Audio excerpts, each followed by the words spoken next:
Hello there, folks. Jacob again with a really cool lesson I put together. Now, for the 20 plus years thereabouts. Well, if you can guess how old I am or young I am, whichever way you want to put it. I can give you a prize, I guess. And the prize is this video.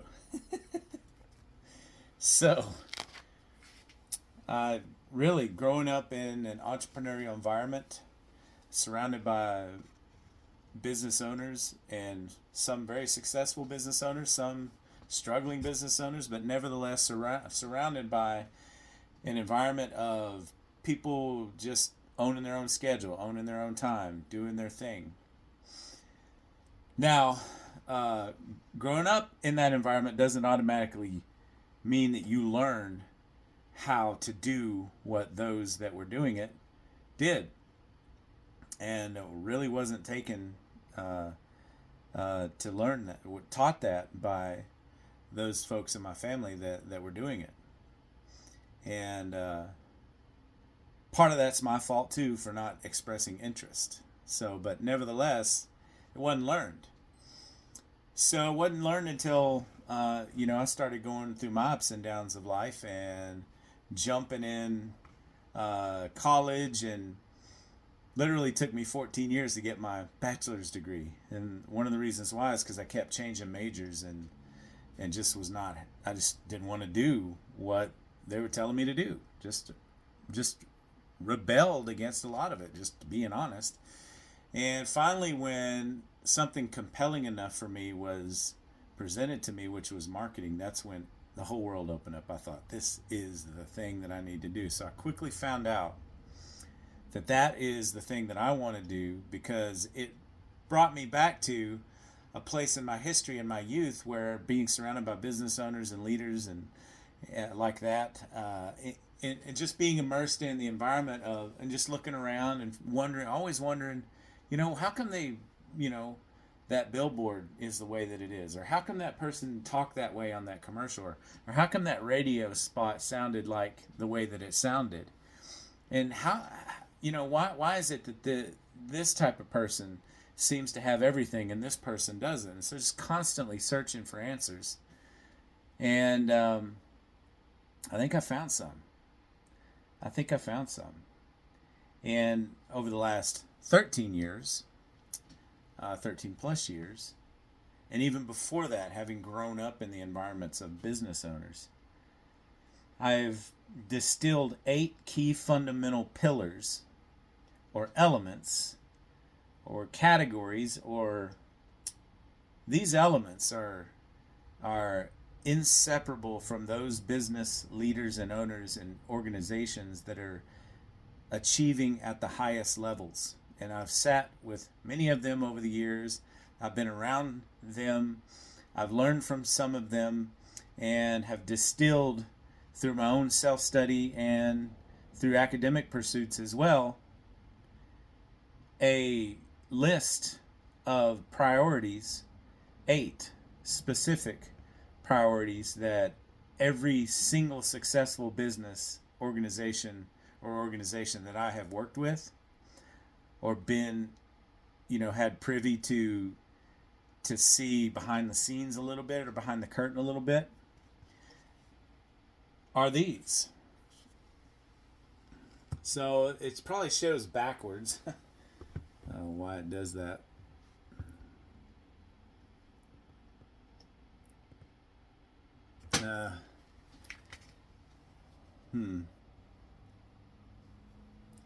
Well, I showed them to you. I'm going to have to list them on the screen here, because apparently I don't know how to use my new phone correctly. And that's okay. My name's backwards too. What a deal. But these principles are not backwards. And the number one element in every successful, high-performing organization and or business, I'm going to leave that one blank and let you guess what it is. But the number 2 element is culture. Right? Number 3 is systems, which I define as the way that the culture is implemented. The how you do, the behavior of the culture, right? And the fourth element is innovation. The fifth element, marketing. The sixth element, technology. The seventh element, revenue. And the eighth element is capital. So what's the first one? What is the highest focal point that should be the focal point of the organization? Well, my marketing advisor, when I started my marketing degree, he said, in terms of looking at a company to invest in, I remember him saying that when you're looking to invest in a company, you want to look at two fundamental things: their leadership and their business model, right? So the first element, after having years of direct observational experience and analysis, as well as academic research, case studies, and just knowing this from seeing it firsthand, growing up in some of it, that without effective leadership, the organization can have all them other elements and it means absolutely nothing, because it will not withstand the the ups and downs of the market. So leadership is the fundamental number one element that absolutely must be in every single organization, and it must be ramped up, running on all 12 cylinders. And so without that, it's the binding glue, it's the binding elements that pushes all the other key principles and pillars together and keeps them working right. Now, leadership also is responsible for modeling what the culture is to be. Now, leadership, for it to be leadership in my definition of leadership, which I define as character in action. Character in action. Character is not just like that famous anonymous quote out there that says character, what you do in the dark is character, or something like that. I think that's what's been said. Well, you can have character in the dark all day long and you're never going to influence anybody because it's not put out into the open. So character just in the dark, when no one's watching, means something, but it doesn't mean as much as character out in the public square. And character must be tested by adversity, scrutiny, judgment, and persecution. When it passes through adversity, scrutiny, judgment, and persecution, and it's still intact, that is character in action. That is leadership. Because if leadership is what happens on the front lines, not up in the offices at the top where everything's comfortable and the day ends at 4:30. That's not leadership. Leadership happens at the front. That is, having grown up in my grandpa's house, an entrepreneurial World War II chesty puller Marine, and having him in the majority of my life growing up, and then living with him and my grandma for 6 years, 7 years. During high school and college, the first parts of college, leadership is what happens from the front. That's what the Marine Corps says, right? You lead from the front. Leadership, it's ductus exemplo is one of it's a Latin term that means leadership by example. And so, if leadership cannot be modeled by those that are in support of that leadership, then it's not leadership. That's my definition of leadership. You can have whatever definition of leadership you want.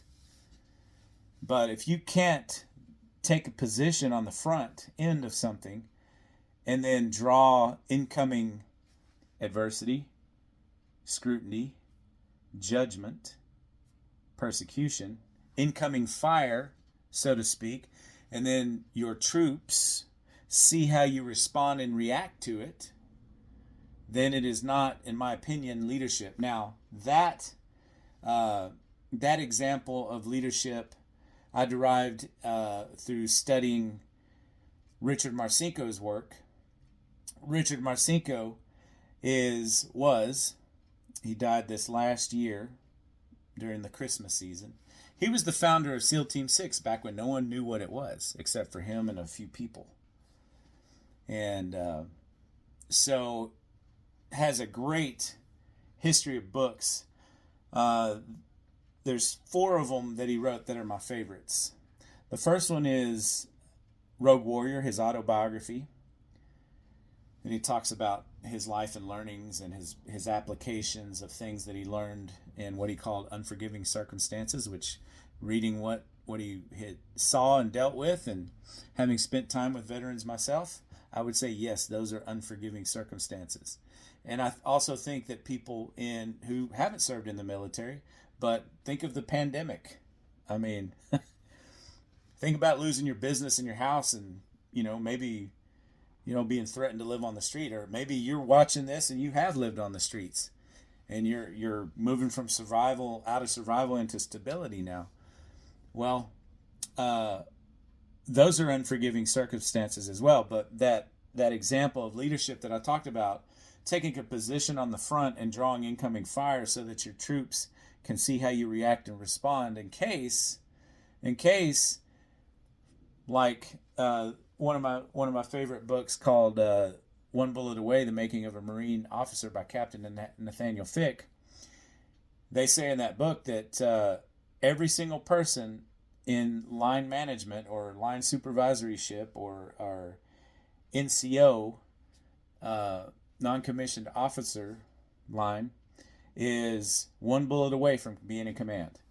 Now, what happens when you get in command? You need to know how the previous leader operated, reacted, and responded, and modeled the culture of the unit, the organization, the business, the church, the family. If you've seen it modeled, character in action, character out in the open, then you know exactly how to be effective because you've seen it modeled and you just adopt what you saw. We all learn that way. As kids, we didn't know how to speak whatever language that we're speaking today.